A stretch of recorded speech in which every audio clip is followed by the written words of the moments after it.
ఇప్పటికే సముద్రంలో మత్స్యకారులు గల్లంతైన ఘటనలపైన ఘటన జరిగిన తర్వాత స్పందించడం కాకుండా ముందస్తు జాగ్రత్తలతో ప్రమాదాలు నివారించేలా ప్రామాణిక విధానాన్ని పరిష్టంగా అమలు చేయాలని ముఖ్యమంత్రి చంద్రబాబు అధికారులను ఆదేశించారు. సముద్రంలో వేటకు వెళ్లే ప్రతి బోటు, అందులోని ప్రతి మత్స్యకారుడికి పూర్తి వివరాలు తప్పనిసరిగా నమోదు చేయాలని సూచించారు.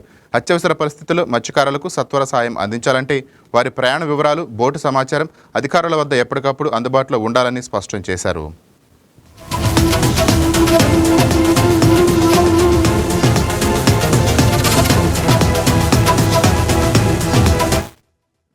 దీనిపై మరింత సమాచారం మా కరెస్పాండెంట్ వెంకట్ ఫోన్ ద్వారా అందిస్తారు. Right Venkat, over to you. Thank you Rajendra. ఏదైతే అంబేద్కర్ కోనసీమ జిల్లాలో ఈ నెల 3వ తేదీన 7 మత్స్యకారులు అలవరం మండలం నుంచి వడలరేవు ఫిష్ల్యాండ్ వద్ద నుంచి కూడా వీరు సముద్రంలో వేటకు వెళ్ళడం జరిగింది. నేటికి 18 రోజులు కావస్తున్నా ఇంతవరకు వారి ఆచూకీ లభ్యం కాలేదు. ఈ నేపథ్యంలో జిల్లా కలెక్టర్ మహేష్ కుమార్ ఆదేశాల మేరకు మత్స్యశాఖ, నేవీ, అదేవిధంగా కోస్ట్ గార్డ్, మెరైన్ అధికారులు వీరంతా కూడా ముమ్మరంగా గాలిస్తున్నారు.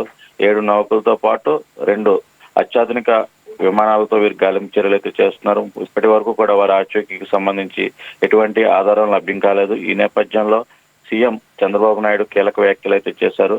అధికారులని అప్రమత్తం చేస్తూ పలు సూచనలు కూడా చేసినట్లు తెలుస్తుంది. ప్రమాదాల తర్వాత స్పందించడం మానేసి ముందస్తు జాగ్రత్తలే ముఖ్యమని కూడా ఆదేశించడం జరిగింది. సముద్రంలో ఎవరైతే గల్లంత ఘటనలు జరుగుతున్నాయి, దానికి సంబంధించి నివారణకు పటిష్ట ఎస్ఓపి తయారు చేయాలని, అదేవిధంగా ప్రతి బోటు, ప్రతి మత్స్యకారుడి వివరాలు నమోదు చేయడంతో పాటు వాటికి ట్రాన్స్పాండర్ బిగించడం చేయాలని కూడా చెప్తున్నారు. ఎందుకంటే సిగ్నల్ వ్యవస్థ సక్రమంగా ఉంటేనే వాటిని గుర్తించడం సులువుతరం అవుతుందని చెప్తున్నారు.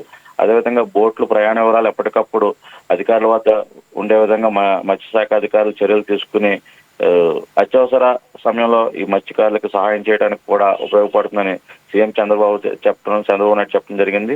ఈ నేపథ్యంలో అధికారులంతా కూడా అప్రమత్తమయ్యి ప్రస్తుతం అయితే గాలింపు చర్యలు ముమ్మరం చేశారని. Thank you Venkat.